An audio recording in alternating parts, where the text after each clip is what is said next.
Good day, ma'am. Good day, buddies. My name is Macabini Balaro, and my topic for today is all about the methods of examinations. And there are two types of methods of examinations with each day: isolations and the identifications. But my only topic for today is the isolations. Isolations: when the submitted specimen is in pure form, the poison must first be isolated. This process only limits the search to the manageable class of poison, but also reduces the interference from the other substances that may occur during the identification stage. So, ang isolation is mo ni siya ang first step. And ang goal sa isolation is mao ang to search easier by narrowing down what kind of poison it might be. So, ang second is to remove substances that might interfere the examinations. So there are four types of isolations, which is the volatile poisons, non-volatile poisons, metallic poisons, and other substances. So the first one is ang metallic poison, ay volatile poisons. These poisons easily evaporate, so it means ang volatile poison is dali siya musingaw or manimaho. Ang best example ay niya is mao ang gasolina or other alcohol or chloroform. So makakos sa ning volatile poison, makakos ni siya o acute poisoning due to makasimhot ka og mga gasolina nga like baho. The next one is ang non-volatile poison. Unlike sa volatile poison, ang volatile poison is easily evaporate. Ang non-volatile poison not easily evaporate. So it means dili siya dali musingaw, dili siya dali manimaho. So ang best example ani siya is mao ang mga asin, salt. The third one is ang metallic poison. Ang metallic poison is na-include ni sa arsenic, mercury, and lead. So example ani sa ang mga contaminated food, water na magakos na to og diarrhea, kalibanga, or pagsuka or vomiting. The last one is ang other substances needing special methods. Mo ni ang poison nga para mabuan nimo kailangan siya og special procedures or unique procedures in order to isolate that poison. That should be all, ma'am. Thank you. Good day. I am Arvin Bayokot. I will be the one to report history of modern toxicology. Paracelsus, 16th century. German-Swiss physician, alchemist, first stressed the chemical nature of poison and its action by experimentation. He introduced those concepts. So ang kini kanong Paracelsus, 16th century, isa ni siya ka German-Swiss nga doktor o alchemist. Ang iyang major contribution, kuan siya ang nagsulti nga ang isa ka substance daw mahimong tambal o hilo, depende daw sa isa ka dose. So dili ang substance mismo ang makadaot, kundi ang kuan kanang kadaghan sa dose. For example, kanang paracetamol nga tambal, kung sobra ang paggamit, makadaot na siya sa atay or kanang mahimo sa hilo. And then sunod, Professor Matthew Orfila, 19th century. Attending physician to Louis, correlated chemistry of toxins with the biological effects it produced in a poisoned individual. So, kini kuno si Prof. Matthew Orfila, 19th century. Isa ka Spanish French physician. Known ni siya nga kuan, father of modern toxicology. So iya ko nung giimbestigahan unsa ang kuan kuno chemical composition sa mga toxins. So iya gipang tan-aw kung unsa effects sa lawas kung ma-expose sa kanang toxin. So that's all. Afternoon, ma'am. Afternoon, buddies. Matapik is all about according to chemical properties. So according to the 5 simple according to chemical properties. First is volatile poison. Volatile poison is a poisonous compounds that can be used isolated using the distillation and analyzed.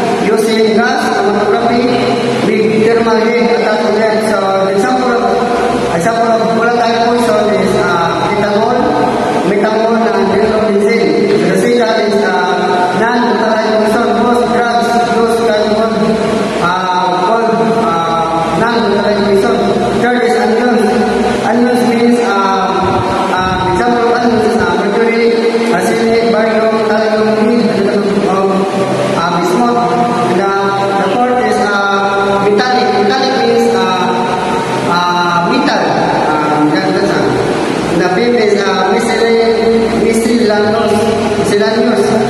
Miscellaneous means or relating to being metal. Binubuo ng mga membro o consisting of members of elements of different kinds of mixed character, mga klase mga karakter. That's all. Thank you. So, continuation sa classification of poisons. No, so art is a C classification based on physical form or property. Number 1 is solid.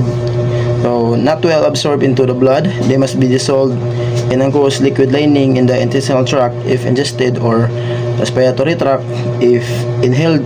So, ang kaning solid nga classification sa poison is dili niya siya kayo mo absorb or mo sagol sa dugo ba. So, ma-dissolve lang siya pinagi sa mga aqueous liquid kanang which is kanang tayo pang inom, kape, na tubig, mga acid, coke baron, no? So, matunaw na siya sa mga aqueous liquid pinagi sa intestinal kung imo na ton ya sa respiratory tract pod o imo na inhale or nasimot. So, number 2 ana is ang liquid, no? So, example sa mga liquid nga mga poisons is methanol or kaning paint thinner, no? So, mapoison lang kani kung imo nang ma-inhale or maswallow, matuon nimo, no? So, ang kanimong paint thinner or methanol nag-contain na siya og hydrocarbon, which is kanang mura siya mura kag masuffocate ba ug imo siyang ma-inhibitor or ma-intake, no? So, magkakuan ka sa imong maglisod ka ginhawa, no? May pick up ni sa imong heart, imong dugo, ug ang pinaka damage gyud ani is ang imong nervous system, no? So, 3 gas. So, example ani is ang carbon monoxide. So, ang carbon monoxide kuno siya odorless, then nag-contain og carbon monoxide. So kitang to naman gid tayo oxygen sa tong lawas. So, ma-replace tong oxygen sa carbon, which is harmful sa atoa, no? So, makapekto po niya siya sa atong paginawa, mura po tag masufokitan ni, then chest pain, then dizziness o kuan ka ng unconsciousness, no? Posible ka makuyapan o imo ni ma-inhaled, no? So, 4 vapor. Then example na ni is mercury vapor, no? So, may isa ka kaso ani, no? Sa usa ka tawo kabog sa dapit sa kay kanang naikaso ani nga naka-inhale siya og mercury contain gikan sa mga sigarilyo or mga cigarette na ay mercury grains. Ang symptoms ani nga yung na-experience is kanang mura gilantan, flu-like symptoms, din kanang sa pagdagan sa adlaw nisaka ang mercury level sa iyang dugo ug mo to yung nakakos niya nga na matay. The next is ang aerosol. So, example sa aerosol is household water repellents, or kuan kanang kapito mga spray bitaw nga mag-prevent sa usa ka metal para mataya or anti-rust, nga makuha ka ni og pulmonary intoxication kung magkuhan ka kanang mag-spray ka din ma-accidental bitaw ang mga ma-inhale masya mo na nga mag-spray kag water repellent, dapat kanang makamask ka. Nana siya iwan petrol vapor content mo ning toxic siya, no? Kung masimutan ni mo siya. So dagan pa yung mga example pero moro to gipanguha na ako okay para ma-explain na ninyo ba. Good ma'am, and next reporter of this topic, According to action psychological, irritants by direct contact with this poison is flames, the mucous membranes or the parts it's come in contact with, resulting in nausea, vomiting, pain, and diarrhea. Nausea is an uncomfortable feeling of stomach discomfort and the sensation of needing to vomit. Nausea ka nang dili comfortable imong pamati sa imong tiyan na nasigir sakit, nasigir kanang sigir jud sakit yung tiyan na dami na isuka siya. Ang vomiting is a purpose explosion of the contents of one's stomach through the mouth and sometimes the nose. Kanang makabantay kanang pamating mong raknay mo saka sa imong stomach din imong pugnon pero di mapugnan nimo kay mo bugwak kalit kasagaran mo agi sa ilong pero ang gihanan jud sa baba jud kana mo na ipugong nimo sige mo ipugong nimo muguwa siya kay tungos kas sa sakit. So example, bromine. What is bromine? Bromine is used for primarily used in the manufacture of frame retardants as in the disinfectant for water treatment and agriculture as pesticide and in the production of pharmaceutical and other specialty chemicals. Corrosive by direct contact chemically produce local destruction of these tissues. Phenol. Example, phenol. CHI, it's in U3, caustic soda.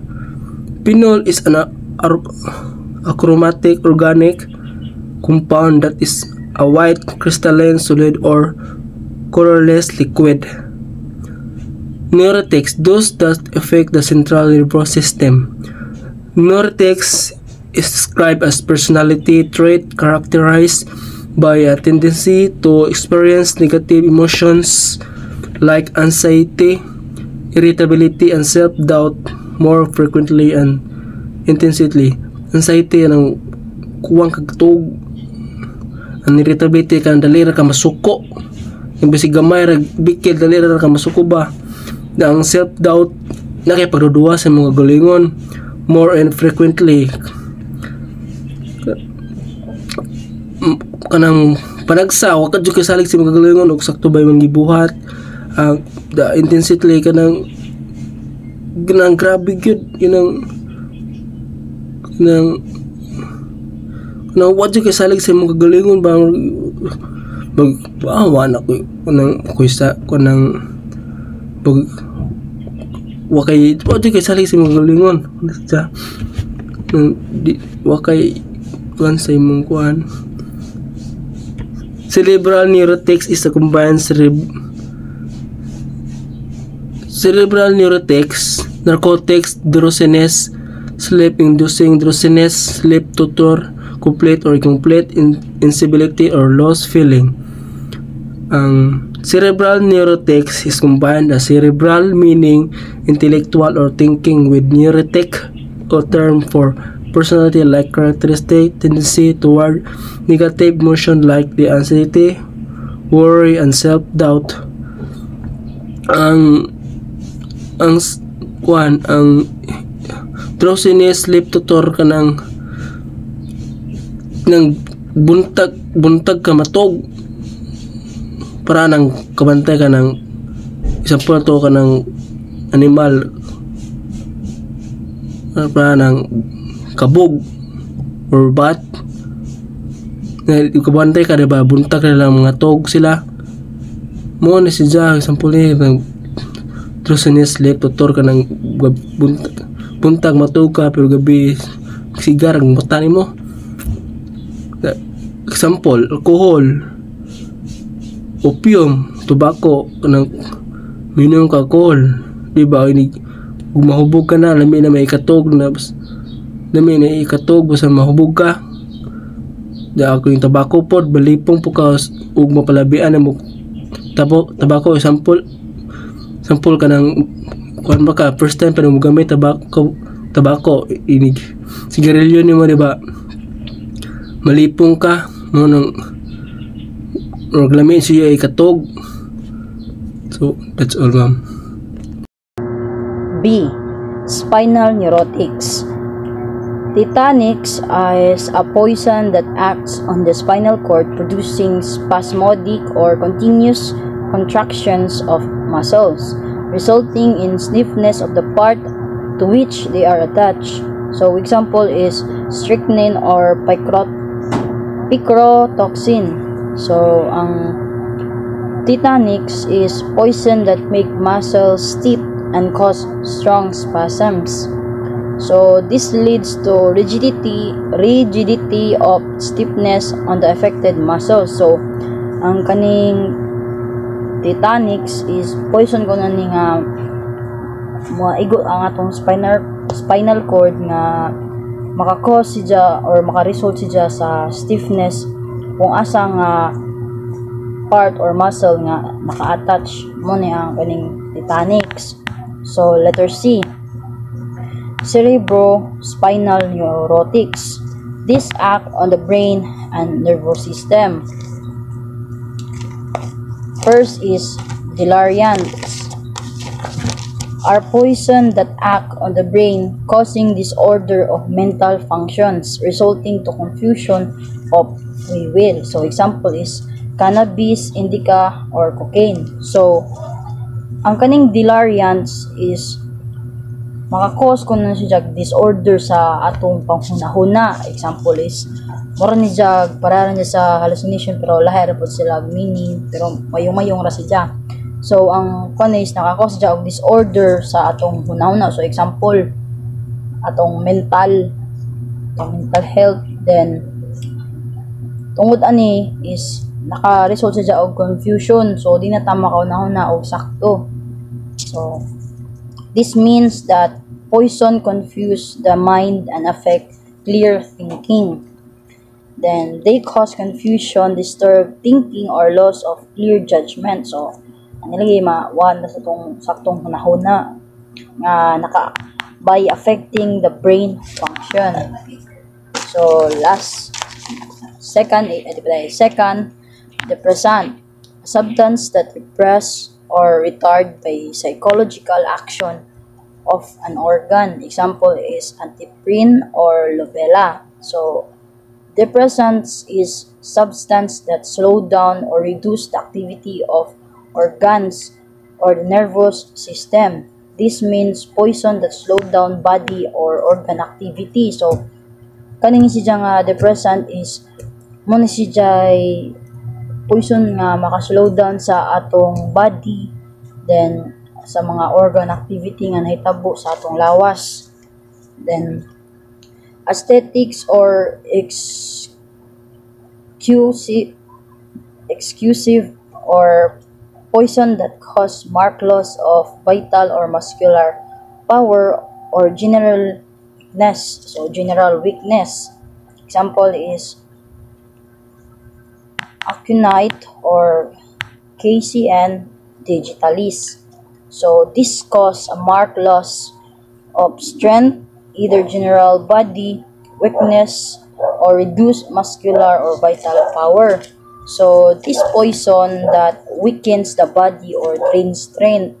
So kani nga poison is nakapa-slow or murag gitagani dya, ikuan ni dya kusog ang atong lawas, weaken our body nga murag bisan pag siguro sige kag tug or sige kag exercise man ron mura siya ginadrain ni dya ang atong strength.